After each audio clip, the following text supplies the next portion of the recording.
And hello, YouTube, and welcome back to another episode of The Zone TV Movie Entertainment with me, your host, Jonathan, once again bringing you my top 10, or sorry, in this case, top 9 worst films of 2022.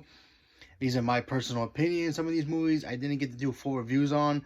I'm having some laptop issues, so some of my videos didn't go up fully. So I apologize if none of my reviews were up for these videos, for these reviews, some of these.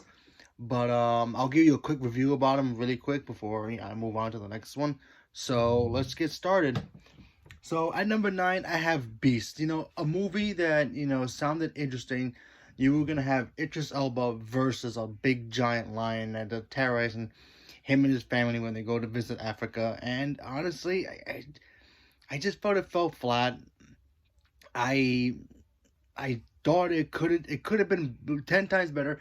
But when you make a movie that has no substitution for like any kind of awesomeness, it was just bland to me. So, like I said, I love Idris Elba. I think the guy's a great actor, but him fighting a lion, although the lion CG wasn't bad, it wasn't really. So what can you do? And a movie that I wanted to review, but I completely forgot about it. I saw it once, and then holidays came up, and I totally forgot about it.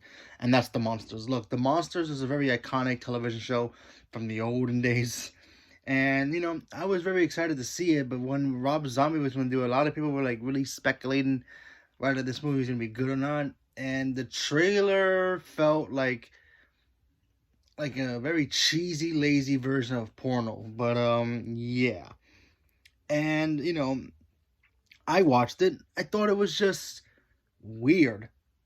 Not in a good way or a bad way. It was just like it didn't belong. It was just very, very out of place. It's hard for me to explain it without actually going into depth into it. But the monsters should have been what kind of like what Wednesday was on Netflix, and how you make the family kooky and weird, but yet in modern day living with the regular folks, and regular folks don't see them as normal, and they kind of throw the whole thing out the window. It was just very weird. The colors were off. It kind of reminded me of you guys remember Batman Forever, the whole neon green perspective of Gotham? It kind of reminded me like that, but if the colors were sucked out of it, it was just very weird. But the guy who played Herman Monster, I thought he did an okay job. And even Rob Zombie's wife, who was in the movie, who played the wife, the actors in the movie were fine. It was just the movie was just, it was just there. It was like nothing for it. So what can you do? I hate to do this one, for number 7 is gonna be Glass Onion. Look, Glass Onion to me, I was so excited to see a sequel to Knives Out. I really liked that first one. But when you have a character who's supposed to be the greatest detective, and even he figures out the whole scheme of what's going on with this whole murder thing, and you don't make it kind of fun, and you just make it kind of bland, kind of like when you have friends come over to play board games, and then like one guy in your group, he knows how to play the game better than all of you, and he does it really fast to get it over with. It's kind of like that. And I shouldn't have said that in my review about it, because honestly, when you see Daniel Bond himself, he goes in there, he basically figures it out in like not even 2 minutes, and the whole movie itself was just. I personally didn't like it. I'm sorry if you liked it, that's awesome. At number 6, I have Halloween Ends. Look, Halloween to me is one of my favorite. He's my favorite slasher killer besides Chucky, and I don't know how they messed this up, because the first rebooted only canon to the first one and this maybe a little bit of the second one. How do you mess it up? They promised us Laurie Strode versus Michael Myers, and we didn't get it for the second time. The first one, Halloween Kills, they promoted that so hard, and we didn't get it. Now, granted, we had the pandemic about that, but still. And then this one, they really promised us, and then we only got a 5-minute fight between the two of them, and it was just over, and that's it. So I hope they just leave Halloween alone. Just move on. I mean, just go ruin Jason now, please. I'd rather see that, because honestly, what can I do? Another movie I totally forgot to review, and I apologize, is the movie Fall. Look, you have a premise of a film that has one thing. You have two people in a situation, and you try to make it suspenseful and engaging, and it had that. The problem is, I felt like the situation that they were on could have been solved in like 2 minutes, but they dragged this movie forever. It felt like forever, because honestly, it's about these two girls. They go on a like this telephone pole thing. And first of all, this thing's like super high to be a telephone pole, or what, a satellite pole, whatever the heck you call it. I don't even know what it was called.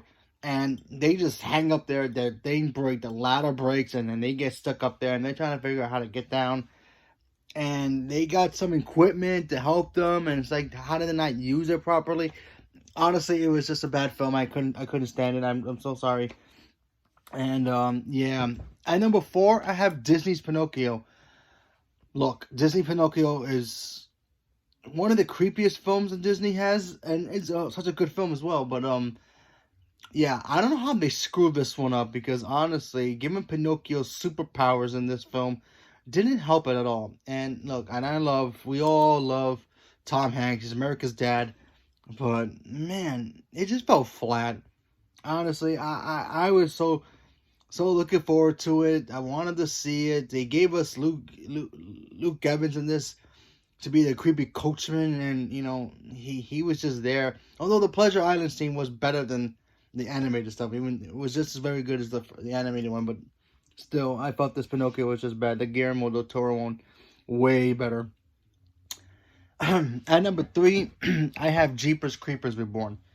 Another movie, I apologize, I did not get the review. I had it uploaded, but my thing got messed up and I totally lost it, so I apologize. When the first 2 Jeepers Creepers came out, I really liked those films. Minus the fact that what the guy who created it did, and that guy's a scumbag. Anyway, I wanted to watch this. I finally got to see it. I saw it. I'm like, I don't know. It just felt like it didn't have the same oomph as the original 3. Even the third one kind of felt awesome.